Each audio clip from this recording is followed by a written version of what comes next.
I pledge allegiance to the flag of the United States of America and to the republic for which it stands, one nation, under God, indivisible, with liberty and justice for all. Thank you. All right. You've all had a chance to take a look at our regular agenda, and as you know, it's been revised. The audit has not been... in progress. Sorry about that, Ken. Should have given you some time. You've all seen our regular agenda. As you know, it's been changed. Our audit is still not back from the auditor, but I will entertain a motion to approve the regular agenda. I'll move to approve. Thank you. Second. Councilmember Carr? Aye. Councilmember Rock? Aye. Councilmember Giefer? Aye. Councilmember Tufti? Aye. Mayor Huber? Aye. Thank you, Kim. Consent agenda, again, we've had about a good week to take a look at that and go over it. I would entertain a motion to approve our consent agenda, please. Motion for Mr. Giefer. Do I have a second, please? Second. Second, Mr. Tufti. Councilmember Carr? Aye. Councilmember Rock? Aye. Councilmember Giefer? Aye. Councilmember Tufti? Aye. Mayor Huber? Aye. Thank you, Kim. Last, No, she's back. She's coming in and out. Yeah. Can you hear us, Jennifer? She's muted right now. Not yet? Okay, real good. Yeah, we can hear you. Oh, great, because we're gonna, I think it's just that one because this one. it is that one. Yeah, that's what they said. So we might have to put up with a little interference there, but try not to look at it too much. Brad Reifsteck, our city engineer, has no action items. He is not with us this evening. City planner Jennifer Swanson. Jennifer, if you'd like to launch into our amended CUP application, please. Sure. Thank you, Mr. Mayor, members of the council. So before you this evening, we have a request for an amended conditional use permit. I'm going to go ahead and share my screen. I have a short presentation to walk through.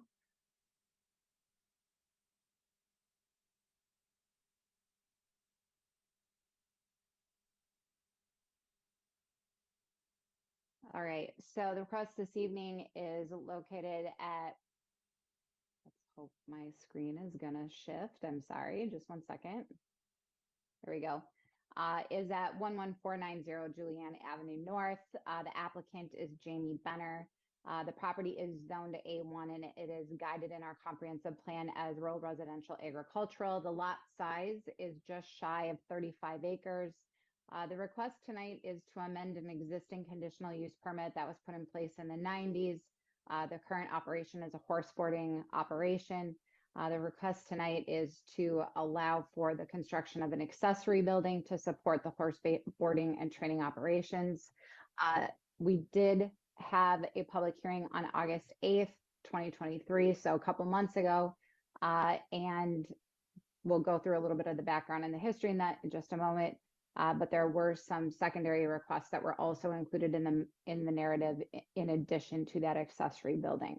So the Planning Commission took a look at this application at both their August and September meeting. Between August and September, they asked for some additional information to be provided by the applicant. So in light of that, they tabled the request. They did receive that information and then were able to take a vote and make a recommendation at their last meeting. The supplemental materials included a variety of things, including a revised narrative. There was a floor plan and architectural plans that were relabeled. There was a landscape plan and a site plan that were provided, as well as an edited version of the existing conditional use permit that the applicant prepared, as well as a grading permit. I should note that those last two items were prepared and submitted by the applicant, but those are not required. So the Planning Commission didn't get into detail since they don't have purview over our grading permits. So the main point or the main or primary objective of the conditional use permit amendment is to allow for the construction of an accessory building. In the narrative, it is described as approximately 720 square feet. It's an A-frame construction building. The proposed uses internal to that building are office space, small office space, private or semi-public restroom. I use that term just from the standpoint of they did say that clients would be able to use it if they're meeting within the one-on-one conference room. As you might note on the site plan or the floor plan, it is noted as a conference room, yoga space, one-on-one training, so sort of a multi-purpose room. And then there is also a sauna that is proposed to be located in the structure. The proposed location of the accessory building is near the principal structure of the existing farmhouse. And there were no specific operational changes noted, but there are some things like using the space for a supporting office that were described, although they were described as also being on the site prior to the construction of this accessory building. So in addition, the narrative describes a couple other supplemental uses in addition to that accessory building. The first one being the potential to update and expand the existing farmhouse. This is something that we wouldn't typically take a look at because usually, housing additions, remodels, et cetera, are just permitted because we allow principal residential structures. It is noted, but nothing was reviewed since obviously there are no specific plans. They also requested an equine and canine hydrotherapy facility to be permitted. That is provided on the site plan, which we will look at in just one moment. And then some clean energy improvements, including solar, wind, and thermal opportunities, and an EV charging station to be located near the existing parking area. So these items were noted within the narrative. They're generally not provided for on the site plan, and no specific details were provided. The majority of these things are actually things that would usually be permitted within our existing code. They would just be required to obtain the proper permits at the time of the application. So in terms of the CUP, there really wasn't a lot of review because these items, their detailed plans were not provided. So just a brief overview on the dimensional standards. Our minimum lot size obviously is 5 acres, 300 feet of frontage. The big thing here is actually the accessory buildings where we do not have a limit because the size of the parcel exceeds 20 acres in this case. So as it stands, where they are proposing to construct the accessory building does meet all of our dimensional standards and our setbacks. As part of the application process between the August and the September meeting, the Planning Commission did request that an ADA accessible ramp and parking area be provided adjacent to the new building if this is going to be something that supports the existing operations. They also did ask that the architectural floor plan to be updated to reflect what they were proposing to do with the structure. And we will take a look at both of those items in just one moment. So just as a refresher, when we get an amendment for our conditional use permits, we process them much the same like it was a new conditional use permit from the standpoint of we follow the same part of the code. The amendments have to be consistent with the conditional use permit process, and they must be identified on the table of uses. So again, we'll talk about that in just a moment. So the proposal this evening is actually to leave the existing conditional use permit, the operations generally as is, and to allow for this new accessory building, but to keep the horse boarding and training operations as is. So the existing operation is there. The Idlewood Equestrian Center has been there for quite some time. The original permit was given in the 1990s. It is developed as a horse boarding and training facility. There is a principal structure on the site, which is the old farmhouse. There are 5 accessory buildings. There's existing pasture, riding areas, etc. And which is unusual in this case, one of the accessory buildings is permitted to be apartments per the conditional use permit. So just an overview of the site. You can tell it's fairly large. It obviously is bordered on the north by the railroad corridor, and then its access is on the south.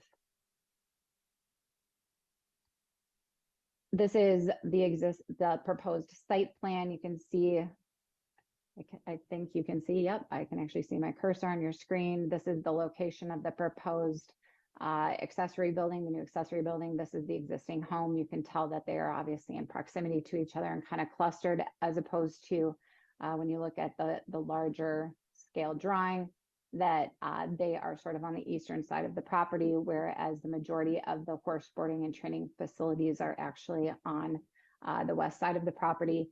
This is part of the reason why it was requested that an ADA compliant stall and ramp would need to be placed at this location, since the operations are very split in terms of the location on the site. this is the proposed landscape and site plan. This is what was provided in between our August and our September Planning Commission meeting. You can see here that there's an ADA ramp that's being proposed on this sketch that would bring you down via a walkway to the parking, which would be located, if you can see my cursor, what is on the drawing south of those existing trees. So that was added to the plan. You can see here, there's the existing residence and then the relationship with the proposed accessory building. And then obviously this long rectangular area is actually the proposed equine and hydrotherapy pool. So just quickly, the accessory building, this is the structure. It's an A-frame, proposed A-frame structure. It does have space in both the main floor and then also in the proposed loft space.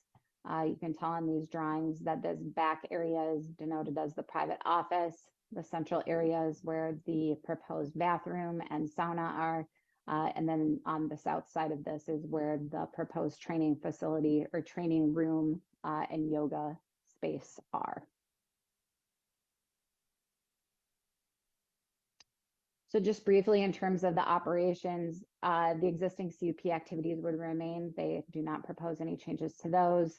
The main changes here are really related to the accessory building. The existing conditional use permit expressly states that any additional structures on the site require an amendment to the conditional use permit, thus why they're in front of us this evening. The new accessory building narrative, so the one that was updated between August and September, describes this as a supporting private office, private restroom for use by the office or other staff personnel, and a small conference, yoga, or teaching area for client instruction. Spaces are proposed to support the equestrian center use. And the applicant indicates that these uses were all located in an existing barn structure that has since been demolished. The number of employees on the site varies. There are currently 3 employees, including 2 who manage and reside on the property full time.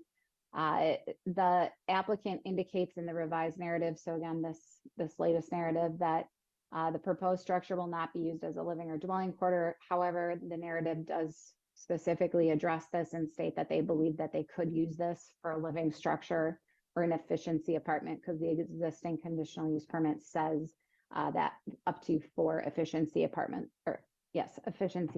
on the site would be permitted, and therefore they believe that this would fit under that, but that they're not proposing that right now. So just a couple notes. Staff does not believe that the proposed accessory building meets the common definition of an efficiency dwelling unit or efficiency apartment. Typically, those mean that there are no walls internal to a structure. It's usually just one large space and a bathroom. That is not the case here. We've got basically main floor and a loft. So from that perspective, we don't believe that it meets that definition. And also, if you look back at the conditional use permit from the 1990s, it's unlikely that they were talking about accessory dwelling units, which is kind of what this would fall into from the standpoint of they weren't just very common back in the 90s and they weren't really talked about. So it seems that the conditional use permit as it stands was really geared at apartments, you know, one large room, et cetera, probably connected.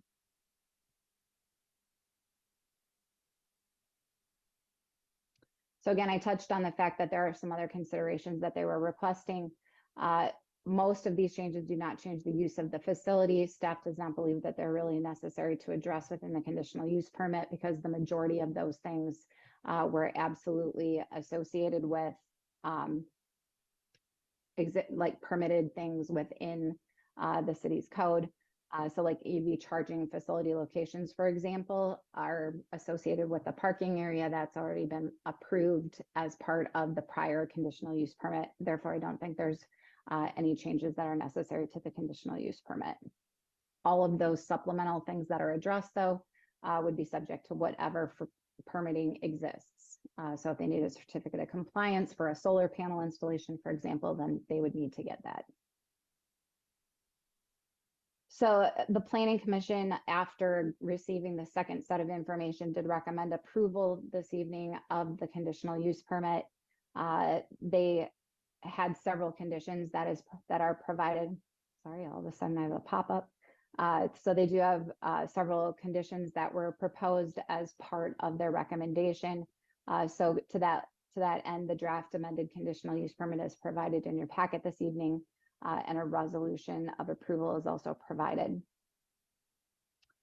In terms of discussion tonight, I do know that there was quite a bit of history that exists here since we went from essentially what was submitted in August to September. As a result, there's a lot of background, and in fact, in your packets this evening, I think you received 2 staff reports, both of them from our planning commission meetings. So from that, I think this is a little bit more complicated than our normal conditional use permits that we take a look at. So if there's any questions or clarifications that you need on your end, I'm certainly available to ask them. I think that the applicant is likely here too and could also answer some of your questions. Given our timeline tonight, we actually do need to take action from the standpoint of the planning commission actually reviewed this at 2 of their meetings. And therefore, as a result of our time clock, we do need to take action this evening. So with that, I'm going to go ahead and stop sharing and send it back over to you, Mr. Mayor, and members of the council for questions. That was very helpful. Let's go ahead and find out what the council wants to ask you in terms of clarification. Gentlemen, Tom. I have, excuse me, I have some frog in my throat. Excuse me. I've got 2 conditional use permits in my packet. Both of them are highlighted, faded, you know, whatever. And so I don't know what was the original conditional use permit. I'm looking back at the one that's dated from Pam Maganance back in 1997, but even on this one, there's stuff that's faded, not faded, and I really don't know what's going on. So the only thing I would say that I was just a real easy question, so I didn't want to bring it up before, but was there 1 3-bedroom apartment and 4 efficiency apartments allowed in the original? Is that correct? That's correct. That's correct. Okay. All right, so I was just making sure that wasn't added for the new one, because I didn't know, because I couldn't tell. So, all right, so that was the reason. All right. So Mr. Mayor, members of the council, just so I can clarify the 2 conditional use permit that are provided in your packet this evening. So the first one is one that shows a strike through and an underline. The underlined version is the one that staff put together. Anything that's not underlined is not a change. So all of the existing conditions are there from the existing conditional use permit. It has only been updated just to reflect our current code section, for example. That is something that was prepared by staff. The changes are just as we generally do them. They show as strike through and underline. The second conditional use permit that Tom is referencing is actually what the applicant submitted as part of their package. Those were their proposed changes. So they wanted that included, therefore it is included in your packet. But what staff prepared is the one that looks like what you usually review that has an underline for additions. That was the 1997 one. That was a 1997 one? Is that what you're telling me? That's just what I want to know. The one from 1997 is the one that the staff prepared, not the one dated 2023? No, the one that's dated 2023 is the one staff prepared. That is how we always do it, where we've got underlined for the additions. And the things that are not underlined in your draft are things that are in the conditional use permit already. The other one that has like, well, actually, I don't know if your copy is in color or if it's in black and white. But the one that you're saying is faded, I'm assuming might be because they had made changes that were in red text, the applicant had. Well, the one in 2023 is faded. Did you do that? Well, I don't know why it's faded, but I did do the one that's dated 2023 and that has underlined text in it. Does it not show underline in your text? I think it's red. He's looking at the other one right now? I'm looking at 2023, and that's just faded. Yeah. But the 1997 has the underline. So the 1997 is the one. The planner takes the original Yeah. CUP. No, that's fine. And then she changes it to reflect the changes that the applicant is looking for. In this case, the confusion is the applicant did all their own changes on a CUP and tried to present it as their changes that they wanted us to do. So that's the confusion. Okay. And I understand your confusion, because when I first looked at this, Yeah. what a Okay. mess. It's a Okay. mess. All right. So the original one, to answer your other question, Jennifer, if I might very quick, yes, there was a 3-bedroom apartment attached to a barn that still exists. There were 4 efficiency apartments. They have been demolished by this applicant, is my information. Other questions? Tom, you want to keep going on this one? No, I just wanted to make sure I knew that condition was in the original one. That's all. I'm great. Thank you, Tom. Bob and John, please. I have no questions because I find this all very confusing. It is very confusing, and frankly, by the time we're done with it here, we're gonna make this very clear, but as to now, it's about as clear as mud, but we are going to clear this stuff up here pretty quick. John? Yeah, it's difficult to ascertain what is ours, what is theirs, what is going on. I totally agree with you. If you read through the narrative from the applicant, it becomes a little bit clearer. The actual CUPs themselves, I would leave those maybe for your last look, because they're really not helpful in this case, because they're documenting the proposed changes, but they're not explaining to you how the applicant wants to change them through that narrative, right? So if you'd read the narrative and she said, oh, we want to do this, and then you can look at the CUPs and see how that relates to those changes, right? So, and there's a lot of paper here, okay? A lot. So understand the confusion. Mr. Giefer, questions, or clerk first? I'll just note real quick, I've never seen an applicant submit their own drafted revised CUP. Never seen it. I heard somebody giggle when I said it, so that was probably appropriate in the context. Mr. Giefer, do you have questions for our Yeah, planner? just a question on the 4 efficiency apartments. Jennifer, I kind of read through your comments on there. It's still not 100% clear to me. If those apartments are original CUP would still apply, because if conditions would change, I mean, would that render that null and void, or what can you say about, that the 4 efficiency apartments? Good question. So Mr. Mayor, members of the council, there's no proposed change to that, so that would remain in the existing conditional use permit, because that's not proposed to change. So the 4 efficiency units stay there. There's no removal of that as part of the request. So just to be clear, I went ahead and I popped open the shared version of the staff's version of the conditional use permit, I just want to make sure everybody's looking at the same thing. So you can see it's revised October 3rd. It was originally issued November 12th, 1997. This is all the underlined changes that exist. These are the strike through. So it was originally given to Pamela Megadance, I believe was her name. So you can see that there are anything that does not have an underline or a strike through is from the existing conditional use permit. So the only changes that would occur, and these are based on the applicant's submission and then also the recommendations of the planning commission. So you'll see here residential living quarters on the property are as follows. This is from the existing conditional use permit: 1 single family residential home, 1 3-bedroom apartment, and 4 efficiency apartments. So that is what's permitted in the current conditional use permit, and there's no change proposed to that. So hopefully that clarifies it a little bit. So it's permitted, but that's not what they're saying that they want to do at this time, but they had said in their application that they believed it was in their right still to do that, but. Correct. Okay. Correct. So they're saying, we believe we have 4 available to us based on this. The existing code or the existing conditional use permit says that we have 4 efficiency apartments that can be on the site. So they believe that even though they're not proposing that right now, that they believe that they could do that without an amendment to the code, that they could use that new structure without an amendment to the code or amendment to the permit, excuse me, because the existing permit allows for up to 4 efficiency apartments. I guess my comment now would be, it just seems a bit of an odd statement to make, in relation to what they're asking for, but I guess we can ask the applicant if are they online? Is the applicant online, Kim? Do we have people online for us? Yes? Yes, they are. Okay, well, thank you very much for clarifying that. Are you done there? Yeah. Okay, well, let me do a little bit of clarifying on my own here for just a moment. These 4 efficiency apartments that were on the original CUP are gone. They no longer exist on the property. They were demolished along with 2 buildings that they were inside of.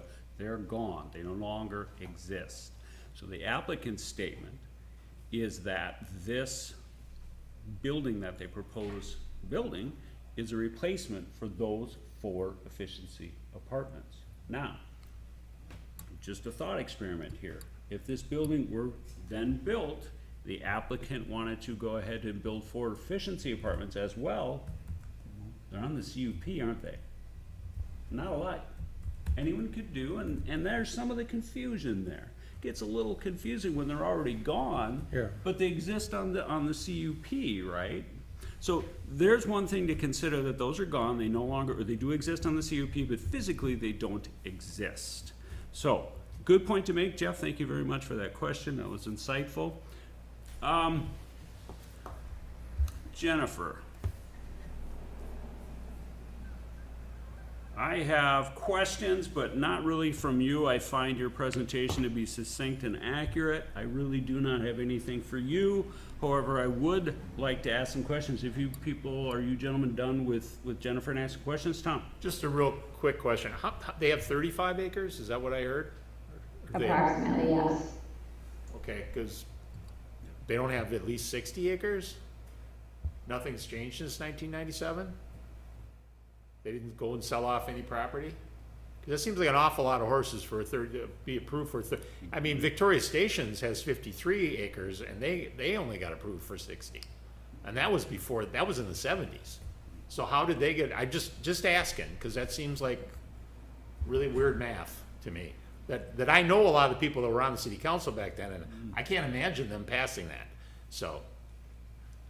So to my knowledge, it hasn't changed, but I also wasn't here in 1997, so I'm not 100% sure, and I didn't dig into the minutes of how they decided it, but I don't believe it's changed, or at least it's not something that we've flagged when we've done our conditional use permit reviews. The only thing I think that's kind of implied when you read through the existing permit, the existing conditional use permit, is that this is an operation that was in business for a very long time, I think even before 1997, just based on the way it was written. So I don't know if it was based on like an existing operation and then they were able to get it put in place, or what the history was. But Yeah, it's just odd because the acreage is not in the CUP. And I usually see acreage in the CUP, so.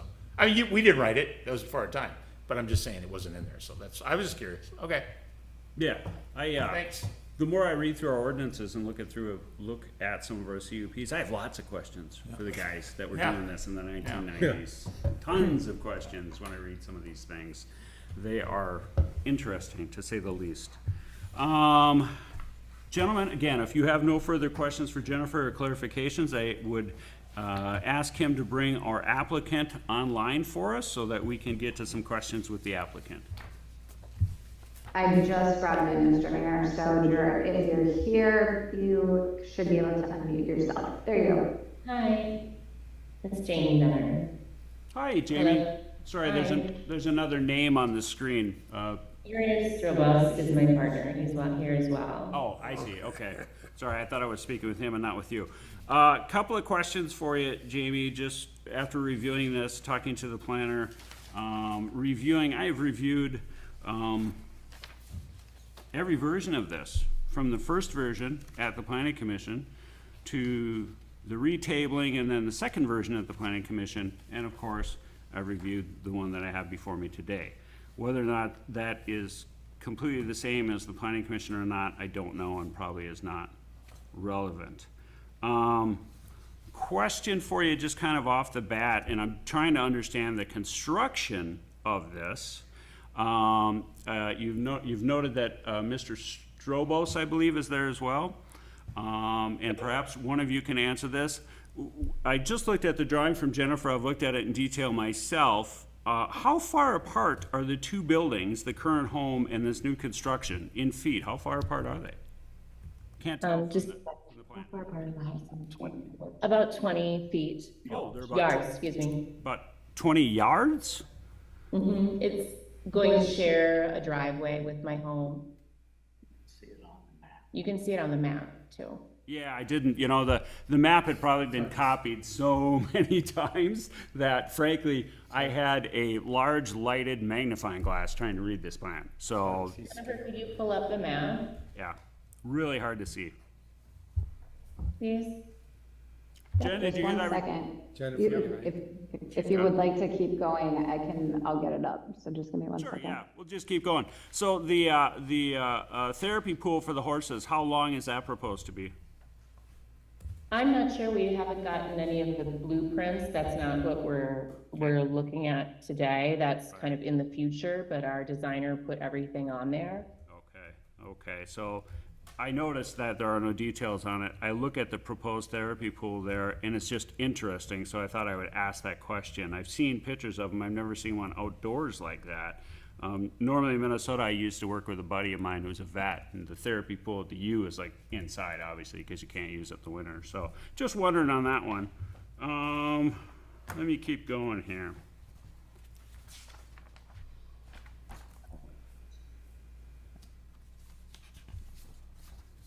Bear with me, I got a lot of paper in front of me. Fine. So, Mr. Mayor, if I might just quickly while you're doing that, the site plan is up and it should be on your screen up there. And based on the drawing, so here's you can see my cursor, here's the existing principal structure and here's the proposed building, and it is shown at about 44 feet between the two structures, based on the survey. 44 feet, okay. So basically about 12 and a half yards, 13 yards, okay. All right, well, that answers that question, and that was just a supposed question.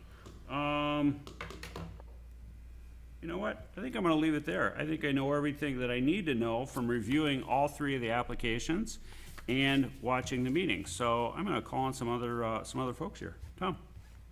Jennifer, in your report though, you said you recommended we approve. Is that still correct or not? Is that what you had in your report? That seemed to me I read that. Is that right?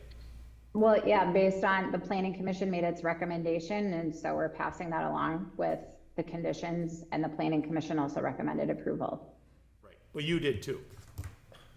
Yeah, from the standpoint of, it's, from what we understand of it, it is 720 square feet.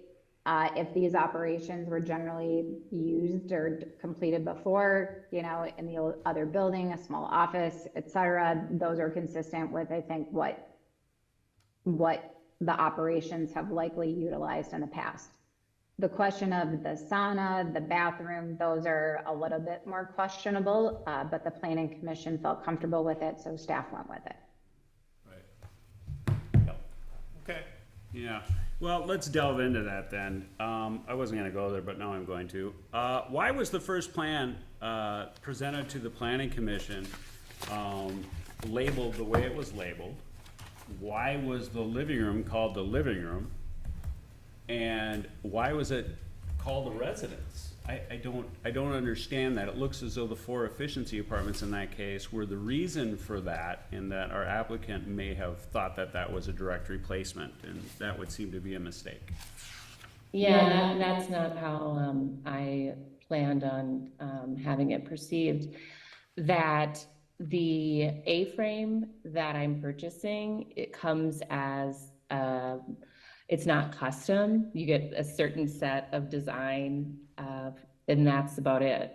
So that I just sent that on. I didn't think it was going to be a bigger problem. But I think they thought I wanted to have a residence there or something. I don't want to have anyone living on my property except for me, and that's it.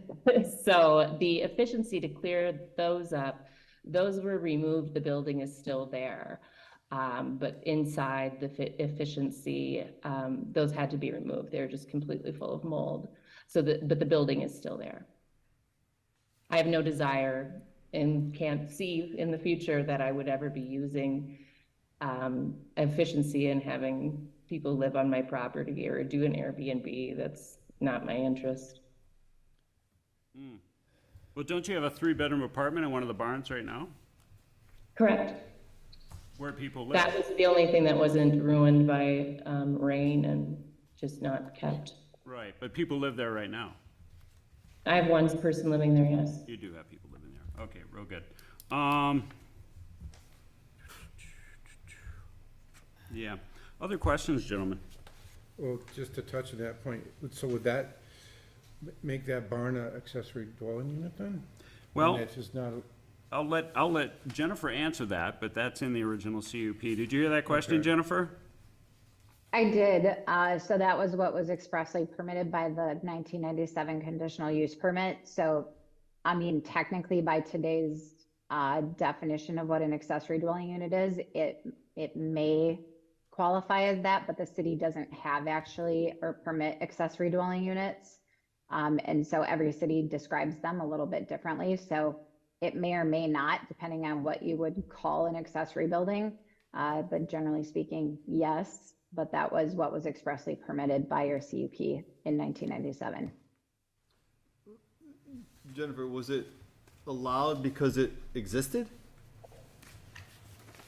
Again, I wasn't here in 1997, so I don't know what the reasoning was behind it. And why, if it was, living quarters that had been there for several decades. We do have a couple of those that exist in the city that, extend back to the 60s. I don't know if this was one of them. And I don't know what the reasoning was in 1997 for how they made that determination. And Jennifer, just real quick, John, accessory dwellings at that point had not been addressed by the city council, correct? To my understanding, no. And accessory dwelling units, like as a category of a use, if you will, is a relatively new thing, probably in all likelihood because there are sort of these remnants out there of people using structures or carriage houses, et cetera. So it really wasn't something in a lot of codes. So it's a more current thing to address within your code. So it's not overly surprising that back in the 90s, we wouldn't have had something in place. Yeah, well, the council now seems to be getting ahead of problems before they become problems, unlike then. So, yeah, it's good that we're doing things like that. Tom? Yeah, okay, so let me just get to the crux of this, because I think the question needs to be asked, so, and maybe this is illegal, but as far as I've been up here a while, and, if it's in the CUP, CUPs don't go away. So right now, they have 3 apartments, or whatever they're called, where they have people, one person apparently still living there. That's in the CUP, so they can have those, even though we don't want, maybe right now we wouldn't approve anything like that, but they're around. They also have it in the CUP that they can have 4 efficiency apartments, which they don't have now, but they could, according to the CUP, even though it's not something the city council may want to have. Now, again, I'm just stating these statements, and then I can maybe hear from the attorney, see what they think. So in this case, it looks like they want to just have one, even though they're not going to live in it, but one sort of efficiency apartment. We can get into the verbal bantering about what is what. I don't really care. I'd leave that for staff to, figure out. But it looks like if they wanted to have something like this, they could per the CUP. We do also have places that are like different businesses and things that are allowed. They're non-conforming uses. I don't know if these would fall into a non-conforming use. That's one other question rumbling around in my mind.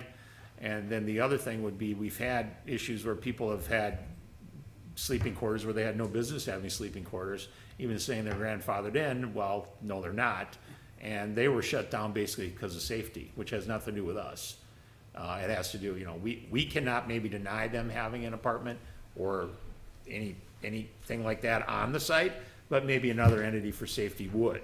So these are things running through my head. So I'd like to hear what the attorney thinks about this and get his view on the CUP running with the land and being valid before we get into too much more minutia. Nah, I'm gonna say no on that. We're gonna have the attorney come in at the end. It's way too early for that, and the minutia is exactly our job.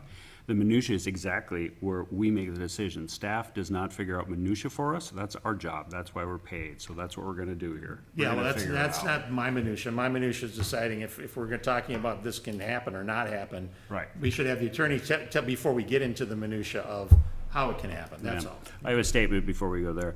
The CUP very clearly states what is allowed on the property. There's the main home, there's the 3-bedroom apartment that is noted, there are 4 efficiency apartments that are noted. What I do not see in their CUP is a separate set of living quarters or commercial quarters for a yoga studio and or a training studio. An extremely small one that only works for 4 hours a week. That is what I do not see on the CUP. What I see on the materials that have been sent to us and through the statements of the applicant is that, to me, this looks like a house plan, a single-family residence, laid out with a sauna, living space, and bedroom-sized offices. Now, the structure is placed right next to the primary residence with a proposed pool in between the 2 structures, separated by a bridle path. The structure will look right into the main home's windows. I find that a strange place for a commercial building to be placed, but that's me. After the Planning Commission noted the conflict between the plan and the narrative, they did not match up. They relabeled the residence to indicate commercial use, but the plan remains exactly the same, just relabeled a commercial building. Applicant's statement justifying the original plan, as Jennifer has pointed out, regarding the demolition of the 4 efficiency apartments and the replacement by this residence, now labeled a commercial space, is also of concern to me. This is a residential home with a commercial use tacked on. However, the use is not in agreement with the original CUP, which we all should have read and noted that there's no commercial yoga training or other training allowed there because the CUP already tells them what they can have, and that's the 4 efficiencies, a 3-bedroom apartment, and the main house. To me, that would be a completely different application, and the narrative here just does not agree. Just does not agree with what has been planned here. So, for those reasons, I would urge you guys to deny it at this time, and perhaps the applicant could pursue a different path, but none of this adds up. Accessory dwellings are not allowed, we know it, and our density will suffer, mark my words. Now, any other comments, or can we turn to Nick for an opinion on this? Yeah, I'm waiting for Nick. Gentlemen? Nick, you're up. Where would you like me to start, Mr. Mayor? Well, Nick, I think that Tom's comments. Excuse me. Go ahead. Can we address some No, of these? not right now, you can't. We'll call on you after we're done here with our attorney, please. Nick? Yeah, so Tom's comments, well, I'm not sure what the question was. Tom, can you address your Yeah, question? well, first, Nick, we can go about one by one. So the CUP runs the land, correct? Right. Okay. If they tore down 4 efficiency apartments, can they rebuild them? Yeah, the CUP runs with the land until it doesn't, until it's abandoned or until the CUP is revoked. So, that's, that doesn't seem to be an issue here Okay. from my perspective. So if they built them, or they have 3 right now currently on site, they still have to, because they have people in them, that's a separate issue. That's a safety issue, building inspector issue to keep them safe, because that's not what we do with a CUP, right? Is that correct? Correct. Okay. And if they wanted to build one small little A-frame and call it a residence or an apartment, can we stop them from doing that based on the CUP? Well, I mean, anything that they do has to be consistent with the terms of the conditional use permit. Right. Unless there's an amendment to the conditional use permit. What they're allowed for, what if they were gonna build one and called it an apartment? Well, I don't want to speculate on what they could do. And I don't think we need to do that. If they're acting consistent with the conditional use permit, they're permitted to make those uses that are permitted, and so long as there's consistency with the conditions.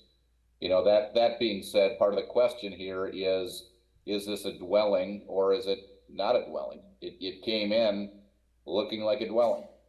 and then there was a revision to the plan that ultimately makes it look not like a dwelling.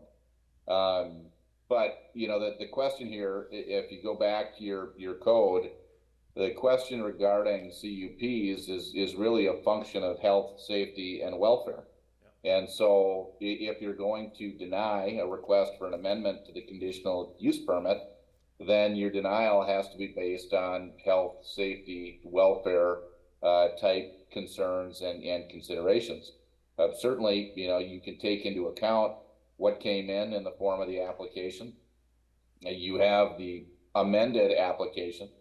And so you have the applicant's narrative and you have them here telling you that they're not going to make use as a dwelling, but they had submitted it as a dwelling. So if you have health, safety, and welfare related concerns that this is going to be used as a dwelling, you either put conditions on it that indicate that it can't be used as a dwelling, you know, or you make findings that indicate that for health, safety, and welfare related purposes that the amended application needs to be rejected. So that's really how you evaluate this particular application. Okay, well, and the final question, so I mean, I lived in an apartment, I called it my dwelling. So I'm a little confused. I mean, as Bob said, he was confused. It's a lot of paperwork. But an apartment is a dwelling, is not a dwelling, I don't know. They came in as a dwelling. We wouldn't allow that as new, but we're not talking that. We're talking an existing CUP that allowed apartments. And if apartments are dwellings, and they came in with a dwelling application, okay, you're our legal. You have to tell me why isn't that okay if they were allowed 4 in their CUP. I'm not saying I'm for it. I'm saying it's in the original CUP, and if it's in the original CUP, how can we not agree? And that's what I'm asking your legal opinion on, because you are our attorney and I'm just a council member. So. Yeah, go ahead. I see Jennifer's got her hand. I know I'm not an attorney, but can I just say something and then Nick, the attorney, can tell me? Please define the difference in different dwellings, please. So what I was going to say though is it's actually less about dwelling or not dwelling. To me, it's about the definition of an efficiency apartment or an accessory dwelling unit. So, and making the clarification that they didn't apply for an accessory dwelling unit and they didn't apply for an efficiency apartment. They've applied and said that this is a commercial structure, that this is to support the commercial operation. So like the findings that if you approve it or you deny it have to be based on, they've said in their narrative that this is a commercial building. And then if we're looking at it from a use perspective, let's pretend now that we're talking about residential, an efficiency apartment, because they've already said that the 1 3-bedroom apartment is already on the site. So that part of the CUP has been taken, okay? They've said that the 3 or the 4 efficiency apartments have not. This structure, by common definition, would not meet the definition of an efficiency apartment. So to me, it's sort of a 2-part thing. The first is they are applying for a commercial structure. They're applying for this to be part of their commercial operation. The second thing is, if it were some kind of dwelling, it does not, from a common definition perspective, meet the definition of an efficiency apartment. Yeah, and let me add to that. I mean, the fact here is that if they were applying for some sort of a dwelling efficiency apartment or whatnot, and if they had the right to do it under their conditional use permit, they wouldn't be here. You wouldn't need an amendment. The amendment is for the commercial use, and that's the point of my comments, is that you have a revised narrative which speaks to the commercial use that they propose to make, which requires your approval if you think that it fits with the character of the area, and if you think that it maintains all the health, safety, welfare type considerations. But if you have issues outside of that, then you make the findings that it doesn't fit. It's not appropriate for this particular spot. It's not, this use isn't appropriate, or, you know, they appear to be making some other use, some other dwelling type use, which is not consistent with their application. So those are the considerations that you need to make as you're considering whether or not to approve this application. Yeah, and I agree with that.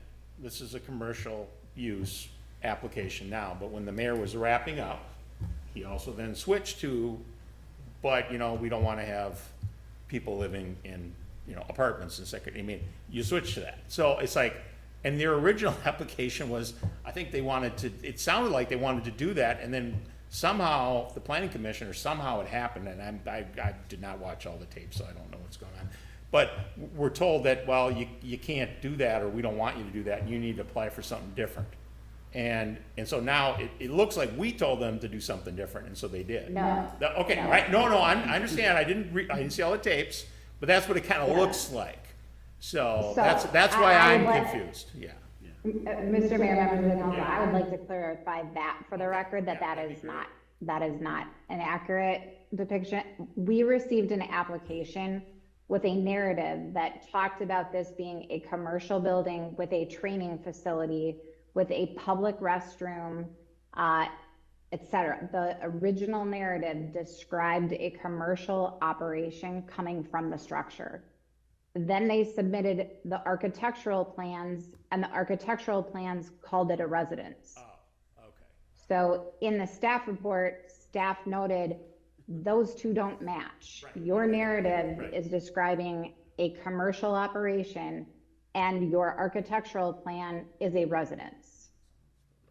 So we, the planning commission, staff, did not tell them what to do. We said, what do you want to do? Because you've got plans that don't match your narrative. No, that's awesome, because I think with all this confusion, I think it's good for the council, and for me to hear it for sure, and the council, and to have the residents and everybody else understand kind of where we're coming from. Obviously, if you're doing a commercial application, you can't do that. It sounds like if they wanted to build some efficiency apartments, they could, but they can't do this, so. And let me just clarify from my perspective as well. The argument that I made earlier, very clear. CUP has a main residence. CUP has a 3-bedroom apartment, which still exists on the property and is currently occupied. Perfect, right there.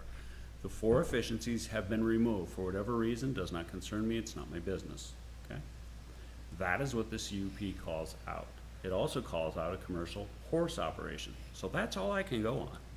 All I can go on is the information that's presented to me, the applications that are presented to me, the documents that describe the uses, okay? So, as I was saying to Mr. Rogg earlier, if the applicant does build this building, then they can go ahead at some point in the future, rebuild 4 efficiencies if they wish to. The narrative, the plans with the sauna, and the living room, and then the office in the back, it does not comport to be a commercial building. The hours of operation are 2 hours per day on Saturday and Sunday. Those are the commercial hours. So, you know, it does not fit in my mind the narrative that I've seen. The 4 efficiencies are hanging out there, just hanging out there, and we'll have very little to say about it, as I think the attorney made very clear. If they decide to build those four efficiency apartments, they're in the CUP. They won't even come to us. There'll be no application, there'll be nothing. They'll just build them with a permit, and we're done. There's nothing we can do. So at this point, because of the inconsistencies in what we've seen, because of the hanging issue of the 4 efficiency apartments sitting out there, we're better off as a council going, here's the CUP, here's what they can do, these are the facts as we see them, and deny for now. That would be my recommendation, gentlemen. I just want to make a comment. too, Yep, like, please. you know, if it was intended to be a commercial facility, why do we see no parking plan to support that? No plans were submitted for the hydrotherapy facility. No plans were submitted for energy improvements, electric vehicle, all this stuff. So, you know, it's hard to gauge the seriousness of those when we don't see any of that in the plans, and granted, it could be, something that a future CUP could, entail, but, you know, at this point, if they're, trying to have a commercial operations and they don't have any of this stuff presented to us, we really don't have enough information to, grant it anyway, in my mind. Yeah, you're on a wing and a prayer there. When you build something commercial and either your architect or your planner or your builder doesn't realize that ADA bathrooms are up front, right there, ADA parking, paved, as we did at the wedding barn. All that stuff was part of the plan as it came to us, okay? So at this point, again, gentlemen, I would urge you to deny it based on health, welfare, and safety and the differing narratives that we're seeing where we clearly can't make a good decision here. It's very difficult to make a good decision. Jennifer, do you want to add anything to that? Either, you're not a pro-negative person, but do you have any other information that you can add to this so that we can add that to our thoughts to process this? No, Mr. Mayor, members of the council, what I will tell you is in your packet, obviously there was a resolution of approval as recommended by the Planning Commission. We do have a draft resolution of denial also this evening, considering that we knew we were up against a timeline. And so that you can weigh both of those options in terms of your review tonight. I will say that obviously the findings, draft findings that are put in front of you for the resolution of denial, that you would need to also probably add some of the discussion you've had tonight. So for example, Councilmember Giefer was mentioning the fact that there were incomplete plans about the hydrotherapy pool, et cetera. Those might be relevant findings to add to the list. So it's put in front of you for discussion so that you can consider it in coordination with also the resolution of approval based on whichever direction you'd like to go this evening. All right, one moment, please. The council is going to read the findings of fact on this, and then we will relaunch. But first, we're going to read these on the second to last page. 3 bullet points.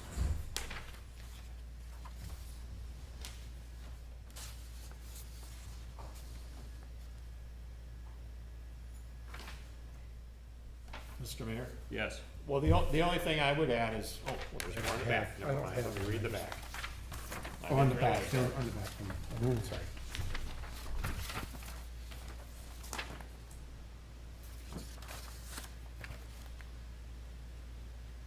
Okay, just the one thing that's been bantered about up here is commercial use. I don't see the word commercial in here at all. Would that be prudent to put that in here somewhere? Just seems like a commercial use, not contiguous or not consistent with the horse permit that we were, you know, the CUP for the horse permit, so.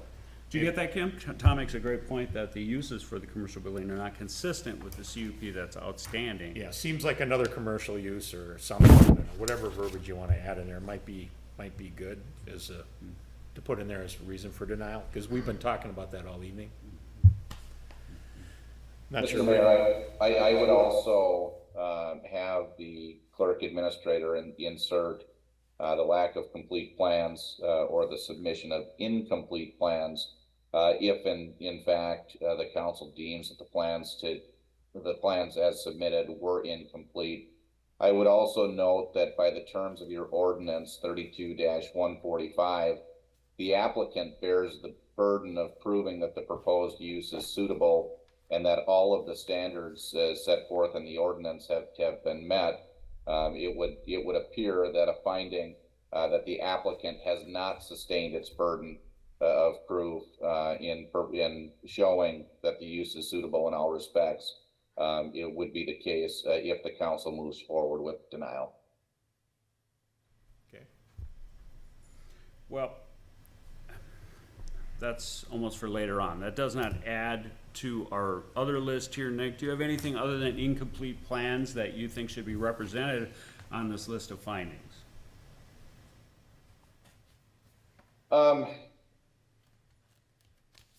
No, it's the incomplete nature of the plans. You know, certainly the council doesn't have sufficient information that would allow it to be comfortable in finding that the health, safety, and general welfare of the community are represented or reflected by the application, that there is obviously concern regarding the initial submission and the recharacterization of the submission, which is already in that resolution. So from what I've heard, those are the primary findings, the primary reasons that the council is considering denial at this time.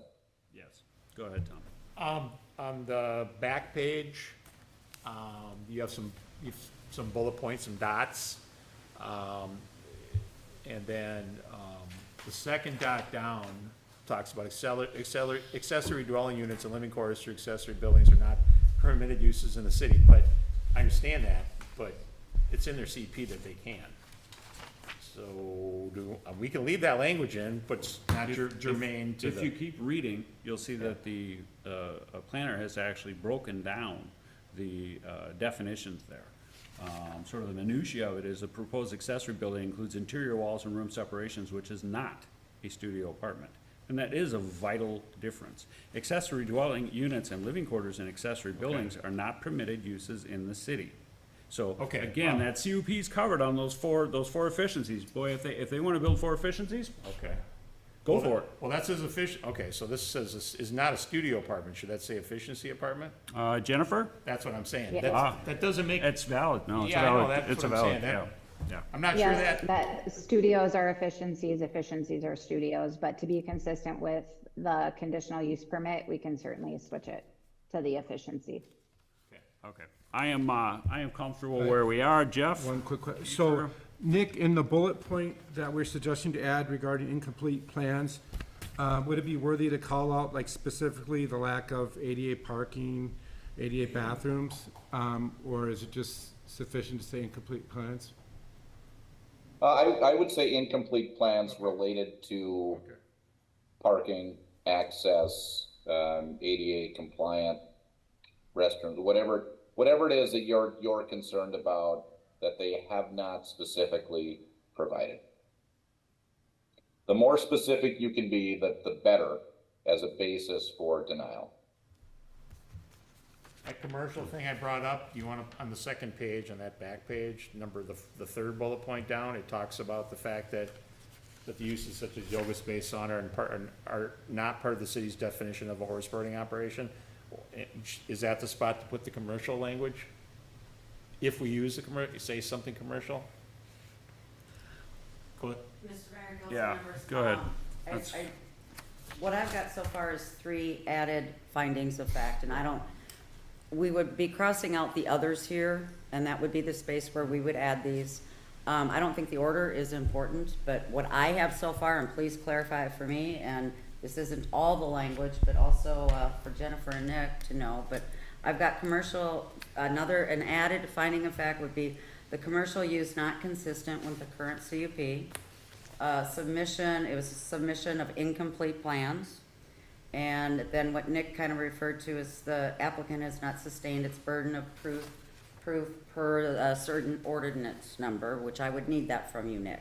That's what I have as 3 findings of fact. You're gonna put under other then? Yes. Keep going with it. Scratch That's what I other. would Don't say. scratch the other ones off, just keep. Correct. Keep Yes, those. okay. But make sure underneath there, the incomplete plans regarding, as Nick just stated, regarding ADA plans, parking, bathroom, Hang on, other I can't write that accoutrements. fast. Yep, just ADA bathrooms and other modifications as required by code. ADA bathrooms, parking, what else? Other modifications as required by code.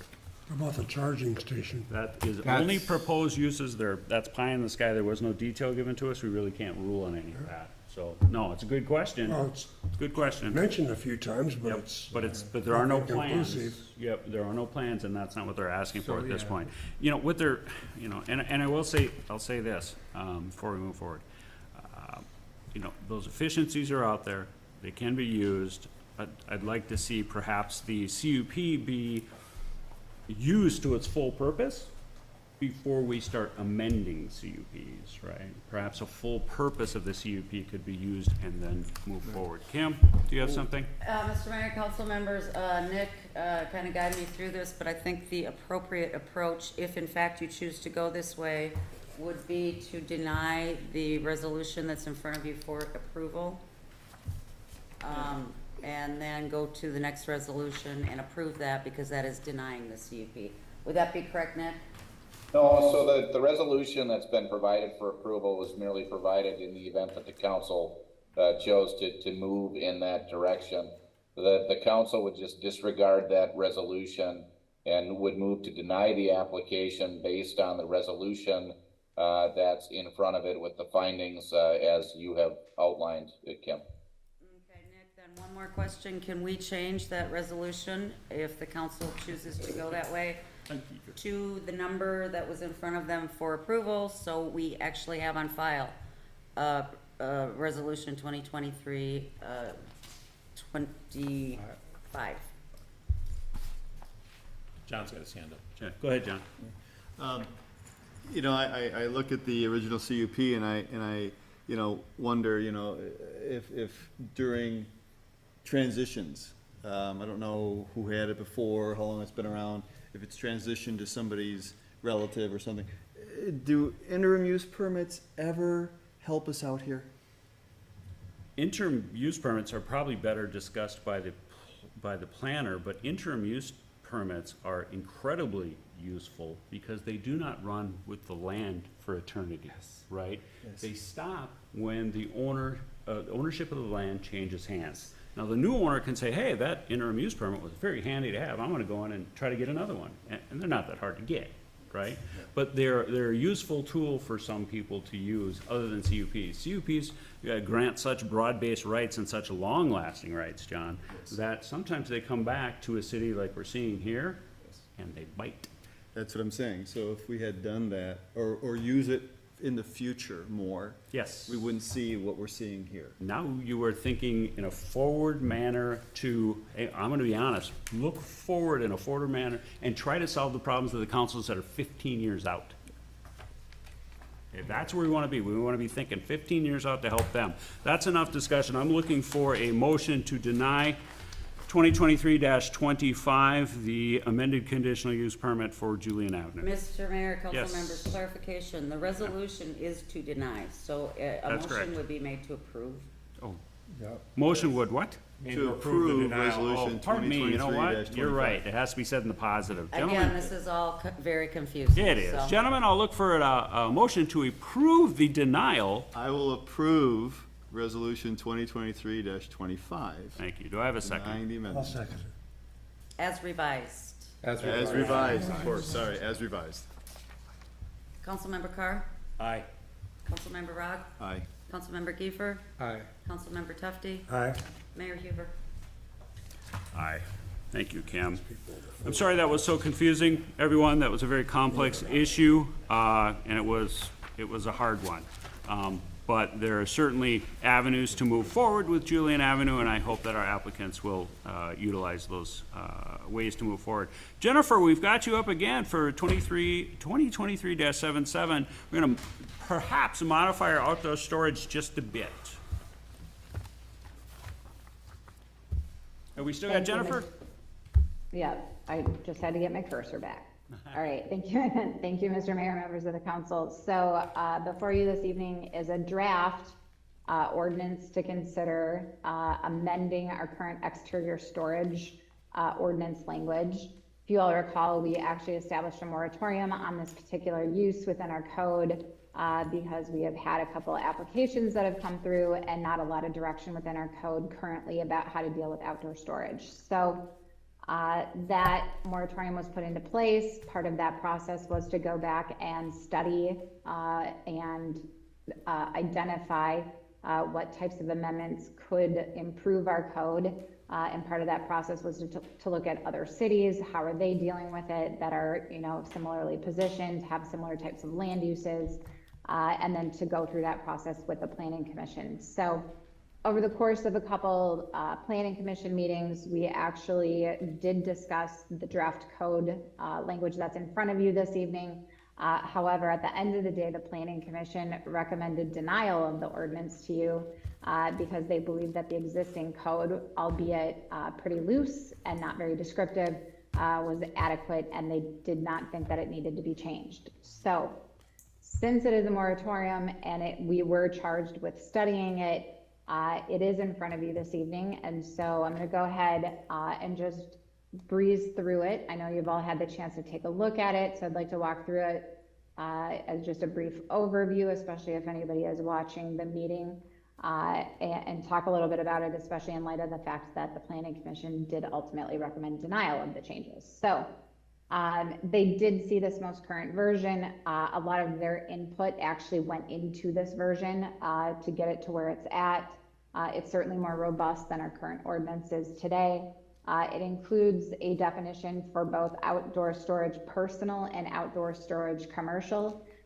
This is less about the zoning district and more about the use. So the idea is that if it is a personal outdoor storage use, even if you are storing for your friends, for example, that still is personal because there's not a commercial activity that's occurring with it, as opposed to if you have a 10 or 15 acre parcel in the city and you would like to be able to store people's boats over the winter and charge them for that, then you trip into a commercial type of outdoor storage. So that's kind of the distinction between the two. In terms of the table of uses, we would make some modifications. So we would look at having outdoor storage being commercial or personal. As a principal use, that would not be permitted anywhere with the exception of general business. Outdoor storage commercial as an accessory use to a permitted principal use. So this is where that whole, what's the property actually being used for today? What's its principal use? So long as it's accessory, that would be permitted, but with an interim use permit, which we just talked about the value of those. So in all zoning districts, it would be an interim use permit per this code modification. Outdoor storage personal as an accessory use to a permitted principal use. We'll walk through in just a moment the fact that there are several exceptions to this, but if you do not meet the exception, so this is really when you're taking your friend's boats or, you know, have 30 RVs out there, you would need a certificate of compliance. So if you don't meet the exception, you would need a certificate of compliance. If you do meet the exception, you can carry on and nobody would say anything and no permits are required. So there are certain standards that were identified as being applicable to all outdoor storage, whether principal or accessory, whether commercial or personal. Some additional language was provided, which is shown as the underline. The existing code, which is the stuff in this draft that is not underlined or not struck through. That is what we currently have in our code. You'll see here that the Planning Commission actually wanted to make sure that there was an exception also for agricultural uses. So any farm equipment, agricultural equipment, et cetera, does not trip the requirement. Personal outdoor storage, once again, the majority of it would not trip any requirement for a certificate of compliance. You'll see that the exceptions include any vehicles parked on the driveway, personal vehicles that are stored in a designated area, as long as they're licensed and roadworthy. Essentially, we're trying to prevent junkyards from occurring on miscellaneous properties. Recreational vehicles are actually already regulated per section 32-339.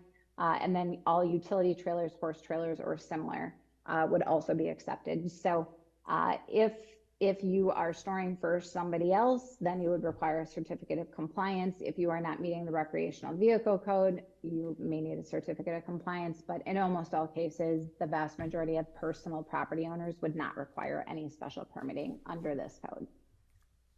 So the next section has to do with if you're a commercial outdoor storage use and you are needing to obtain an interim use permit for that use, then there would be these performance standards that would trip in. So those would include a minimum lot size, maximum commercial exterior storage area allowed. So right now there's 10%, or you'll see X acres, because that X would and should probably have a number, or it is a percent. So whichever way the council would like to go. And then the location of where that storage would have to be located. So in most cases, with the exception of general business, they would have to be behind the principal structure. Now, the point of this again is that all commercial outdoor storage would be accessory except for in the general business where it could be a principal use. Otherwise, it is an accessory use all over. So, for instance, in our general business, if we have outdoor supplemental, like our landscape businesses or whatever, those would then be subject to those requirements, and they would have to be behind the principal structure or at least not visible from the public right of way. So that's the intent behind those. And then also some increased setbacks for where that outdoor designated storage areas are. So this, as I said, is the last draft that was presented to the Planning Commission. Generally, they expressed that they liked the changes that were made. They just didn't believe that we needed any more requirement than is already in the current code. So with that, Mr. Mayor, members of the council, I am happy to answer any questions you might have. Yeah, Jennifer, a couple of things here. There isn't a lot of changes here in terms of overall what's allowed, especially residential. There's one or two things I want to talk to you about. Number one, second page with the first use table. Outdoor storage, general purpose, yada, yada, yada, go down. Number one, the items in the area designated for outdoor storage must be completely screened from view at ground level from adjacent public right-of-way and adjacent residential uses. At this point in the document, Jennifer, under A, general purpose, we are still talking about residential storage, correct? That would be all storage, commercial or residential, unless you are a part of the exceptions. So like if you need a certificate of compliance, then that would be the requirement that would trip in. Okay, so let me just do a quick thought experiment so we can all understand this. I'm a little lost myself here. So the exceptions are the 2 RVs, the licensed cars, the personal cars, that type of thing. Those are all exceptions, right? Yep, utility trailers, horse trailers or Now, similar, those agricultural. all exceptions. Now, if I say to my friend, well, I only have 2 RVs here right now, I'd like to store 3 more for my friends, this would kick in because we're beyond the exception range. Basically, we're intruding upon our neighbors', if you ask me, welfare. Because they have a right in grant, obviously with the size of our lots, not to see a bunch of trailers in somebody's yard. Is that the way the Correct. planning commission felt? Correct. Yeah, so we've had situations in the past where we know folks are maybe storing for their buddies and their friends, and all of a sudden they have 25 boats, for instance, over the winter. So the intent is that maybe you should screen that from your neighbors so they don't have to look at it. Right. Moving down to, storage area may not be used for the storage of junk vehicles, trash, debris, or other nuisance items. As I remember when I first started on the council, we had multiple enforcements against people, unfortunately, who just had trash, vehicles, things in the yard. So I really like that because we don't need to have any more of that. Moving forward, unlicensed passenger vehicles, basically everywhere. You have to put those inside if it's your unlicensed passenger vehicle. The other thing I wanted to comment, there's just not a lot of changes here. In the commercial zone with so we've got the 20-acre acreage requirements for commercial storage. Okay, so the location, the setbacks, everything there, but that is still governed under an IUP, isn't that correct?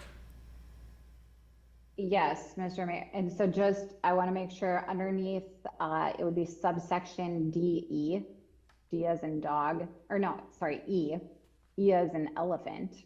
Got it, There's yep. that table. Yep.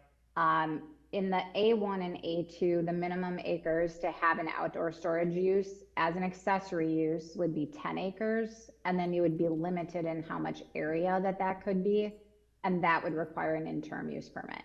So it's not just permitted, you would be required to go through basically the public hearing process, et cetera, and get an interim use permit. Right. All the other storage phases that you have here in the different ones, the general business, for sure I want to talk about, those are all IUPs. I don't see it here. Normally you'll have a C or a IUP there. Are those all IUPs required in all of these districts? Yes, so that's under section 2, the table is, noted where you've got the interim use permit. So outdoor storage, commercial or personal, excuse me, as a principal use is not permitted. So those are ends all the way across, except for in the general business, where you could choose a conditional use permit or an interim use permit. I'm hearing interim use permit as the desired permitting tool. Then the second item in the table is outdoor storage, commercial accessory use to a permitted principal use. That is an interim use permit across the board. Got ya. Okay, great. What I'm looking for here in this change, and we have had this storage ordinance misconstrued, misunderstood before, the tables, the IUPs, the other things that we're doing here seem to clarify it. So basically, junk would come under health and welfare, and the screening, once you start doing this for profit, comes under welfare, because I don't think anyone here in this audience in this city should have to endure someone's for-profit business if it messes up everything that they can see from their very expensive property. Thank you, Jennifer. Kim, can I ask you a question? How many storage uses have we had to enforce or take some sort of action against in the last 5 years and currently? 5 to 10, 5 to 10. Do we have any going currently? yes. Yes, we do. We're enforcing them currently. John? Question, if I have lots of land and I have 30 junk cars on my property, but no one can see them except if a drone flies over, how do we enforce something like that? Well, I'll tell you this, and this is just my personal perspective, John. Yep. We have one building inspector. Okay? He doesn't work for us. He works for like 5 cities. Right. We don't go out and investigate things, gentlemen. This is for the overt Gotcha. people. That's what I was That's the I way mean, I see I it. look at these in junk cars and it says, Yep. where are the junk cars? That's the Yes. question. And what do we do for enforcement? I think we always need to be asking ourselves when we do these things, well, how does the enforcement piece fit in? Because you can pass all these laws, pass all these ordinances. How the ordinance piece fits in is vital to understanding how this will work. And I don't want to say it too loudly, but we don't have enforcement. Mr. Mayor and council members, I'm just gonna add to that, the city does, it's based on a complaint basis. Right. So if you had a bunch of junk cars in the back or whatever, and nobody can see it, no, Who's there's gonna not gonna complain? be any enforcement, Right. because there's no complaint If put a in. tree falls in the forest. Yeah. That's about it right there too. If a tree falls in the forest. John, if people are flying drones over your property, we need to talk about this. Bob first, sorry, and then Tom. Are we jumping the gun on doing this? I mean, you're saying it's to rescue and protect our citizens. Right. But at the same time, you're stepping on their toes. How? by, We haven't changed any of the going on their exceptions. property and telling them they can't have what they have. But you don't understand, we haven't changed any of that. All those exceptions remain the same. What you have in your property, I have in my property, Tom got, all those I exceptions want you still to know exist. what's on my Oh, well, right, and I don't wanna know. But the point is, all those exceptions that were there yesterday are still there. So we're talking about concentrated storage here. Once you get past the exceptions, again, let's do it again. You can have two RV, let me finish my thought experiment and then ask a question. You can have two 35-foot RVs on your property right now, all day long, 4 cars. Whatever you want, okay? Say you do. Now you come to do a third 35-foot RV, okay? Then you're gonna need to do a COC and screen it. My question that I would ask back to you is, does your neighbor not deserve that? Not if he was shooting my house. I knew you were gonna go there.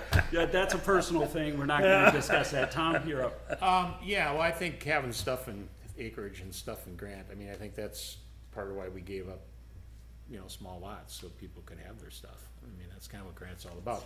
But not to disturb your neighbors, because I've seen people cry when things happen, and their neighbor does something that infringes on their property rights. But what I'm looking at is what the mayor brought up originally, is the language, where the heck did that go now? I lost it again.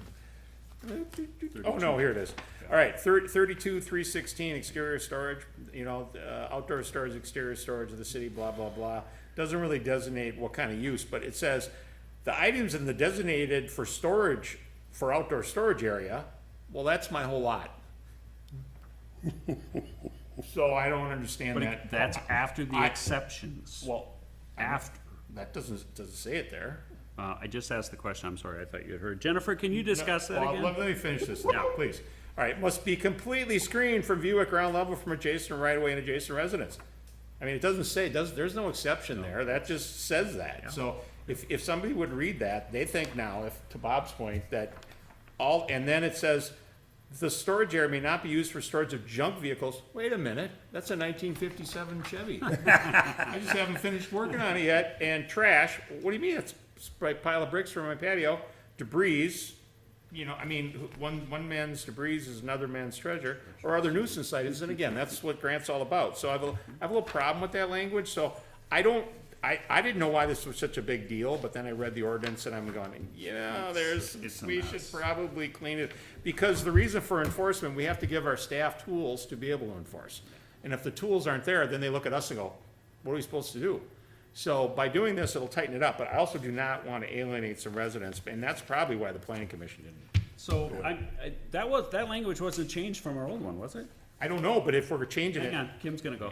I'm asking Kim. I'm not sure That's exactly, Jennifer unchanged. could answer that, but I will just note, we have had complaints about debris and junk, and I assure you, the 1957 vehicle, as long as it's current on its tabs, is not considered a junk vehicle. And that's already in your ordinance, that the cars have to be licensed and up to date. Besides, who puts a 1957 out in the rain? Oh, yeah. no, I put it up on Bloxville and fixing it and put a tarp over it. Yeah, But, in the you know, garage. Well, I don't know. Jennifer, let's go back to Talking a that. Corvette, right? Yeah, it's not That- that. That's what I. Jennifer, let's go back to that real quick. All joking aside here for a moment. Tom brings up some points I think that need to be addressed. First, is this language in 316 right now? Have you changed that language? And two, where are the exceptions laid out, just so people know?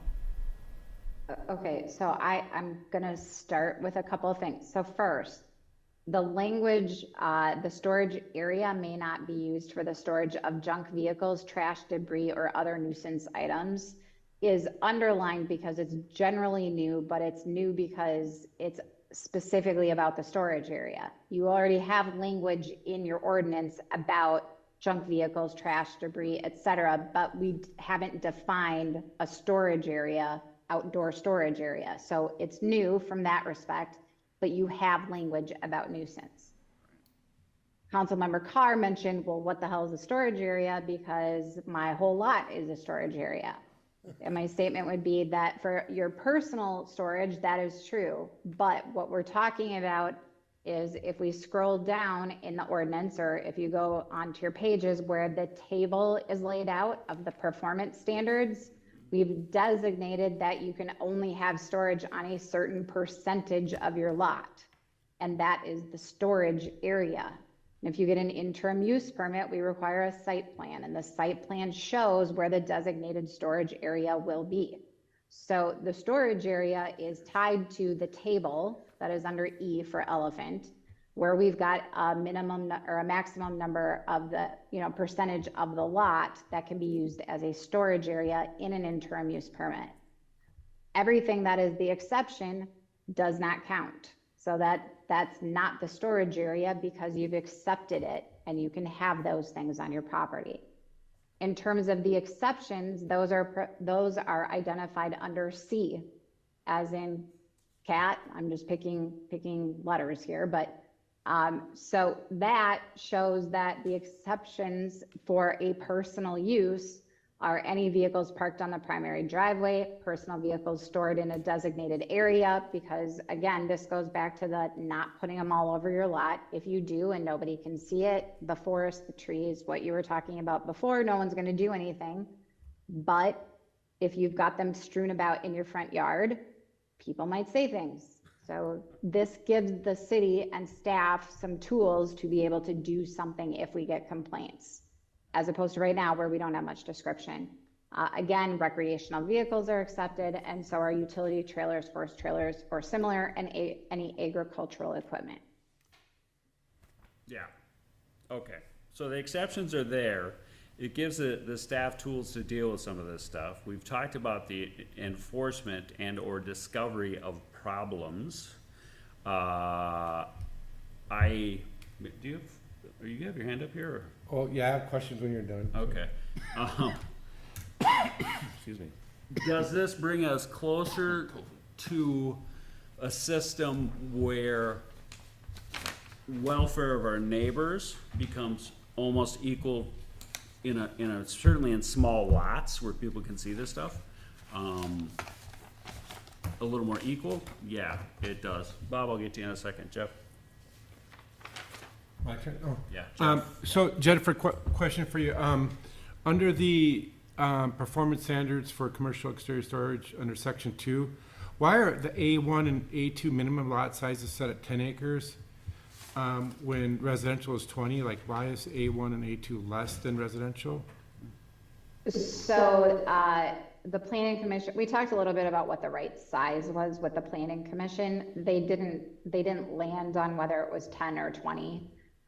There was discussion that there's a lot of people in our A1 and A2 districts that, have 10 acres that would have areas that are certainly, away from their neighbors, they're large enough lots, et cetera. So 10 acres might be suitable and adequate. As opposed to in our R1, we've got much smaller lot sizes. So all the houses are clustered a little bit closer together. It's much harder to shield them. So you would need a much bigger lot to be able to keep those uses away. So that was jumped up. It went both ways and there wasn't really a conclusion. It was kind of a half split planning commission. So it's certainly something that the city council could say, we believe it should all be 20 or it should all be 10. Either way is fine, but the planning commission discussed it. They just were kind of split and didn't arrive at an answer. Okay. And then my next question, regarding setbacks under section C, where it says, such storage area may not be placed within any required yard setback. What are the definitions of these yard setbacks? Are they just the same as what's defined in the chart for commercial storage?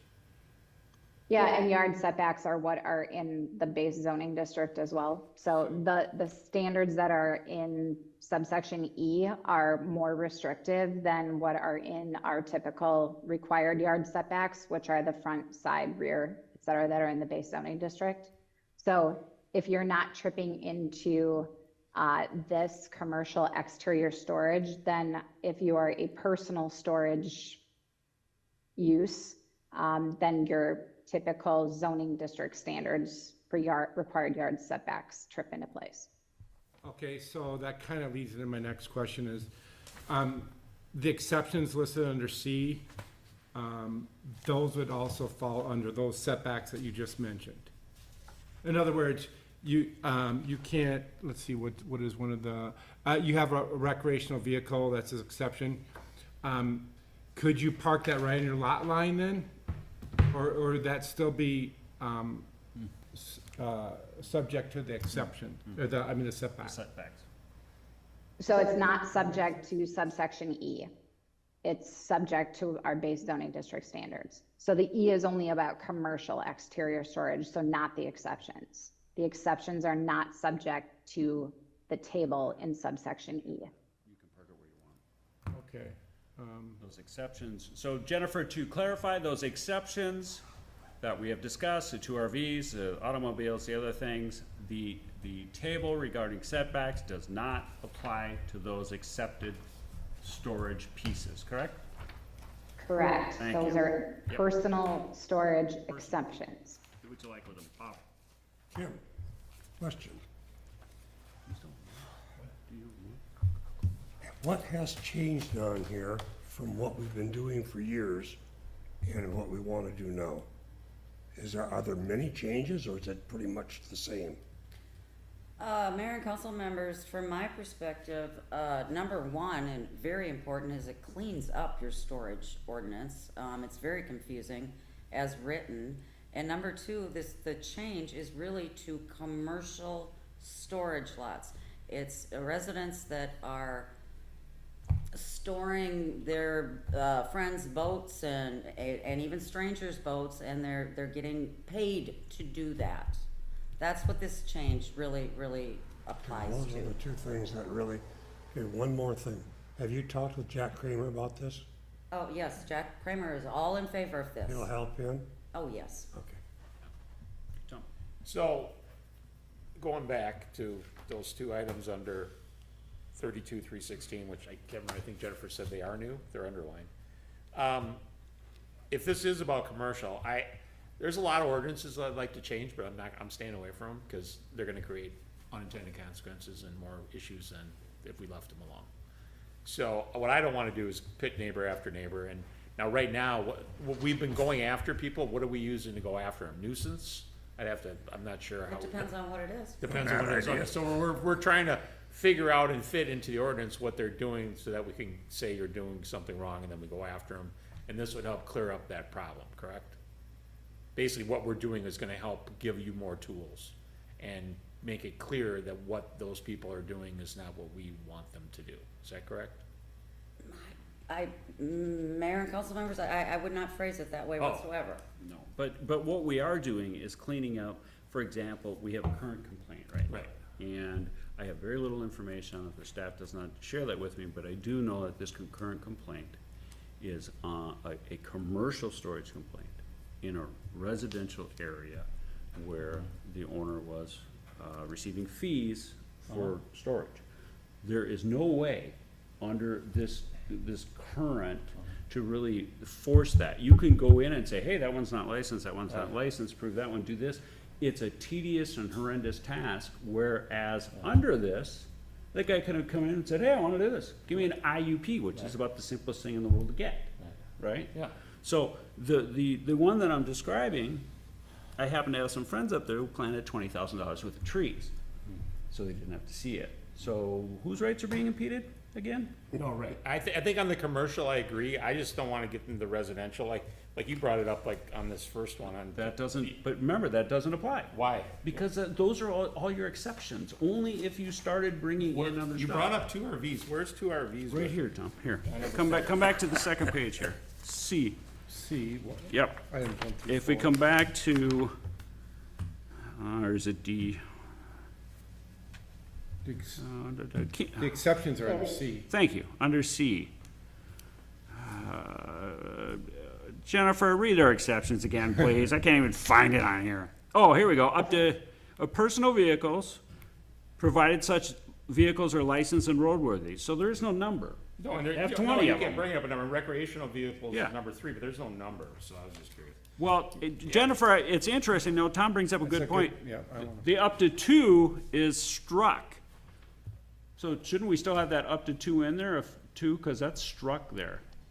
No, that's because originally, in the first draft to the planning commission, I put a number in there to get them talking, Sure. to get them to react. The planning commission said, we don't want to limit, we don't want to, everybody's got more than 2, or everybody, so then that was removed. So the 2 was from basically the first draft to get the planning commission to discuss it.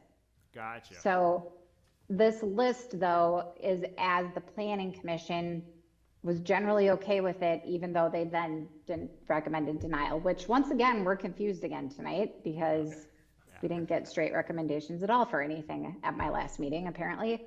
And so the exceptions that the planning commission was okay with, if they were to recommend it, which they didn't, but if they did, they were okay with any vehicles parked on the primary driveway, provided such vehicles are licensed and roadworthy. Number 2, personal vehicles stored in a designated area. So if you have more and you're overflowing your park, as long as they're in an area, they're fine with those, which must be in a side or a rear yard outside of all setbacks. So you can't put 20 vehicles, even if you own them, butted up to the property line with your neighbor, for example. Recreational vehicles are already regulated by section 32-339 in your code. Not to open Pandora's box, but that's a very not descriptive section of your code, but they are regulated there. And then utility trailers, horse trailers, or similar. All of those were exceptions that the planning commission felt should be in there. Okay. And no limit, there was no number No- that was no associated with limit. it. As long as it's your personal Hang on a stuff, second, he's next. No. it Jeff's should be next, accepted. And then Kim. I'm finally getting that Greyhound bus I always wanted. Go ahead, Jeff. I And agree Kim. with the not, putting a limit on, how many personal vehicles you own. The one small risk I see is, I could see someone say, well, these are my friends that I'm storing, and really they're, it's commercial operation, so that would be kind of an enforceability issue. Like, how do you prove that? No, they're not just your friends, you're actually making money. And I don't know if there's any performance standards we could set around that, but I think that, I'm just calling out that as a risk, because I could see someone say, nope, they're my friends.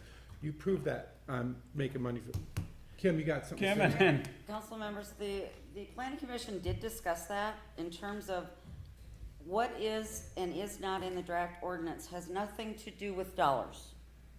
In a sense, the city is not gonna be out looking for, copies of checks that somebody paid you, okay? It's about the number, it's about the permitting. This ordinance doesn't stop outside storage whatsoever.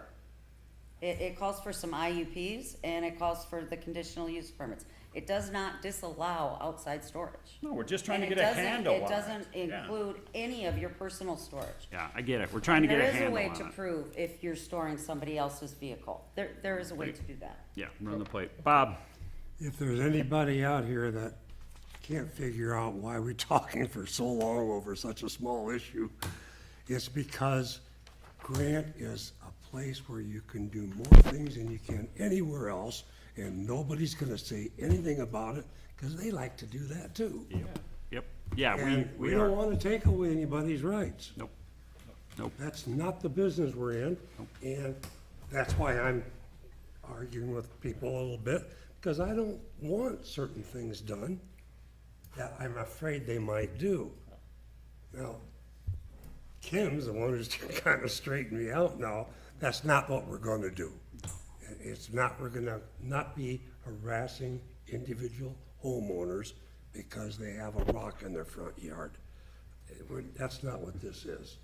If somebody has got a trash house and there's complaints that the city gets, we will send someone out. That's simple. That's But it. we're not gonna do anything of the sort, and, We don't have the personnel. but we're still trying to protect the rights of Grant citizens. Right. And still that's my trying to bottom preserve the rural heritage Yep. too. Tom's up next, guys. Well, and we keep talking about these exceptions, and I still, going back to that one on 360, any items of designated storage area must be completely screened. That doesn't say commercial or residential. Okay, it just doesn't. So I'm fine with the commercial aspect. I actually like the table. I'm a little like outdoor storage personal, CCC, whatever.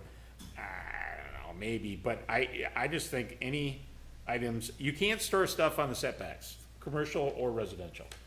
That's pretty much screening anyway. And most of us screen our property because we don't like to look at our neighbors. That's just kind of how it is out here. So I would, see Bob's laughing because I was going with what he See said. you, John. So I would, as long as that is just for commercial, at ground level, I would probably be okay with this, but to leave that open-ended as personal and commercial on that one line, because I don't see the exception anywhere. Nope, I got you. Good question. Hey, Jennifer, do you want to re-explain the personal property and kind of wrap it up in a bow? So I'm just gonna go straight to subsection C again, where it's explicitly said, the following shall be exempt from the location and screening requirements. It specifically says that the screening and location where that is. requirements are exempt for those that are in that list. I see something that's got a lot of faded print on it. Is it in there somewhere? Right here. Okay, the following okay, at the very end, okay. Here. Any vehicles, gotcha, okay, I'm on it now. Okay, vehicles parked in the front of the driveway. Any storage provided vehicles are worthy.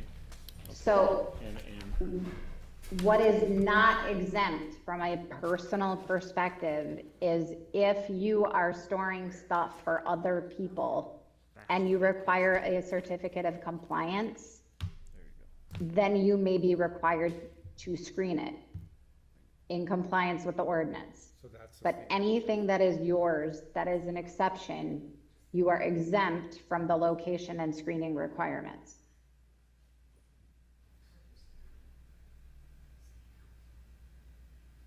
Changes nothing. Yeah, I mean, I don't care, but I know a lot of people have a lot of cars in their yards that are not roadworthy and they haven't had a permit on them for 20 years, so, I mean, that's my only thing. We haven't done anything with it for the last, what'd you say, 20 years? No, I know. 20 years? I know, not but if we're gonna start. change it, we might as well change it, right? So I would say I would just say any vehicles and leave the roadworthiness out. Yeah, Other than that, that's fine, I guess, I don't know. yeah. I just don't wanna open up a can of worms. I don't either, but I do want the staff to be able to clean up some of Yep. these No, I places, do. and they can't. On some of these, they cannot do that. And the impact on what are we truly concerned about here, guys? Are we sitting here, I see we're not sitting here worried about commercial, are we? We're sitting here saying, hey, I own a house, what can I do there? What are the Yep. exceptions? Where is it going? We know nothing has basically changed on the residential use of storage. Nothing has changed until you go over exceptions or until you start storing your buddies. Because somebody ran a plate and it's not yours, it's your buddy's. So that might get some attention on it. And then the only attention that happens is a COC, and you gotta designate where you're gonna put it with some setbacks. That makes perfect sense because your neighbor deserves not to stare at it if it's not his, right? Yep. That's all that's happening But here, if they don't guys. complain, then it's not gonna. Yeah, this just isn't that complicated. One small typo, Jennifer, and C1, license and road worth, you just forgot a Y on the worthy. so- Okay, well, let's, Very minor. let's start moving on this, guys. Are we gonna have some motions with adjustments on this? Are we going to, guys, are we gonna have motions with adjustments that you'd like to see? Tom has Well- noticed some things that he may wish to change, so if we can get a motion either to approve or deny, obviously the approval may require some adjustments, so I wait for you guys to propose. Okay, well, I'll just have one then, so if we Okay. do this exterior storage, we should say in here. Yep. Because I don't, and I hate this, when I print this stuff, I just hate the way this looks, but, maybe we should put C exemptions. Under 3.2-316 exterior storage. Maybe just add that to the language there that we put in, so that people understand that. Because you gotta remember, people are gonna read this, they're gonna pick out of there what they want, Exactly. and they're not gonna go and read the rest of it. I know. Mr. Jennifer, Mayor, yep, go ahead. council members, Yep. Councilmember Carr, was that a motion to approve? No, I would No, just, he's just discussing changes. the he'd mayor like to has see. asked for Okay. Changes. changes. Then we're gonna get a motion. Do we have any other ones? It's been a long time. I don't think so, Tom. That Okay, was all what right. you were talking about, and Yep, that's what okay. you've kind of been on. Yeah, no, that's fine. Yeah. I couldn't remember. So what you else I- want the exemptions laid out in a clear manner, and you want, Well, and they're here, I guess. okay? Okay, but here where it talks, items designated for outdoor storage, which is 32, it's on the first, Yes, I know what the one you're talking where about. the table Yep. is, okay, Yep. just put C exemption. C exemptions. Jennifer, can we just add a small yeah. line of parentheses there, C exemptions? And you can say C if you want, item C, or something like that, and that way people I see. know. Yeah, just to point it out so it's a little easier to read and easier to use. Yeah, that's a good point. No problem. Bob, John? I'm in favor of it now, and I'll accept that. He wants to You make accept some that? change. Okay, real good. So Bob. John, how you feeling down there? You're reading earnestly. Yeah, it's cleaned up quite a bit. I like this. Okay. I think there's probably a little bit more. We could tighten it up in certain areas. You can't see how many horses you have anyway. Well, no. No, that's not junk. But, you know, I understand that, John, but perhaps the incrementalism of this might be a good way to start. yeah, oh, absolutely. No, I like it, and I think we can tweak it up, but we gotta pass it to tweak it, you know. You gotta pass it before I tell you what's in it. See how it works, I was and wondering then if you were start gonna say tweaking it. that. I wonder when you were gonna do that, yeah. Go ahead. Can I make a motion? Yes, you can. Motions are here. I make a motion that we Gentlemen, accept please. as written with the addition of the clarification on item E that's calls out the C exemptions as Tom mentioned. Yeah, Mr. Carr's change. Do we have a second for that, please?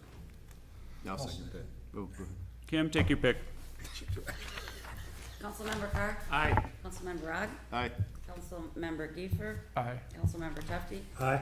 Mayor Huber. Aye. I'm not sure who's gonna take the preliminary plat extension at Stillwater Oaks, so Jennifer is. Jennifer, please. Well, wait. Do we All have to- right. Oh, wait a second. You we didn't have even to- call. You didn't call. You can call what? Did you call the vote? Yeah, you did call the vote. No, we're good. Okay, so that's what we passed with our vote? Yeah. Okay. We don't have to. You don't have to. Okay, You good to know. realize you don't have to run the number, right? No. You don't have to. Okay. It's not required. Go ahead, Jen. Come on. Please. Oh, okay, all right. Trying to get this thing moving. So, we have a preliminary plat that was approved about a year ago, almost exactly a year ago tonight, actually, for a large lot subdivision. The applicant has requested an extension to that preliminary plat. I believe he wrote you a letter that was in your packets this evening. They had some outstanding issues. I did see today, actually, I think they've got preliminary approval or conditional approval from the watershed district that they just got as well. So they're planning on bringing the final plat before you before the end of the year, and they're looking for an extension so that that preliminary plat does not expire. Jennifer, can I ask a very quick question on this, please? Do we know whether or not the purchase of the land and its title deed has transferred completely to the developer? Mr. Mayor, members of the council, I do not know if the title is transferred. Okay, well, thank you for that. Questions, gentlemen? Very good. Motion to approve the preliminary plat extension for Stillwater Oaks, please. So moved. Second. Councilmember Carr, Aye. Councilmember Rod, Aye. Councilmember Giefer, Aye. Councilmember Tufti, Aye. Mayor Huber. Aye, thank you, Kim. No new business, no unfinished business, discussion items. Do we have any staff updates? No. Nope. City council reports, future agenda items. I would like to put the planning commission staffing on next month's agenda, please. John? Say it again? I would like to put the planning commission staffing on next month's agenda to discuss Next that. regularly scheduled. Next meeting. regularly scheduled meeting. Thank you for the clarification. John, are you in agreement with this? I am. Okay, Bob? I'm in agreement. Tom? Sure. Tom? Yes, sir. Jeff? Good, there we go. Community calendar, Mr. Is it Mr. Tufti or is it Mr. Rogg? Who is it? Community calendar. Mr. Tufti. Mr. Tufti. Are we doing this? We're gonna do that closed session as soon as we're done. Oh, the audit's off. You have Okay, an old community one. calendar, I Audit's found gone. Matamidi Public School Board meeting Thursday, October 12th and October 26th. Matamidi District Education Center, 7 p.m. Stillwater Public School Board meeting Thursday, October 12th, Stillwater City Hall, 7 p.m. Washington County Commissioners meeting Tuesdays, Government Center, 9 a.m. Happy Halloween! Tuesday, October 31st. Thank you very much, Mr. Tufti. This council will now go into closed session. Oh, we can have Nick introduce Mr. it. Mayor and council members, I suggest taking a 10-minute recess. Do you want to take a recess? Well, yes, for people to leave, and then we will go into a closed session. Probably a good idea, otherwise we'd be in a hurry. Thanks, Kim. Let's take a 10-minute recess, guys. Ken, you heard it. Oh.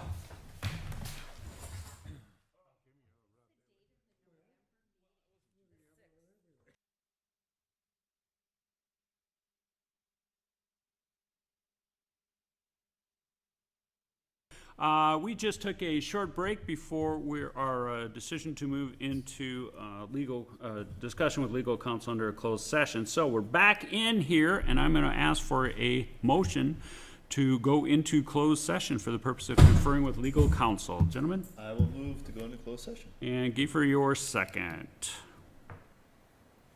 This isn't being taped, but Councilmember Carr, Aye.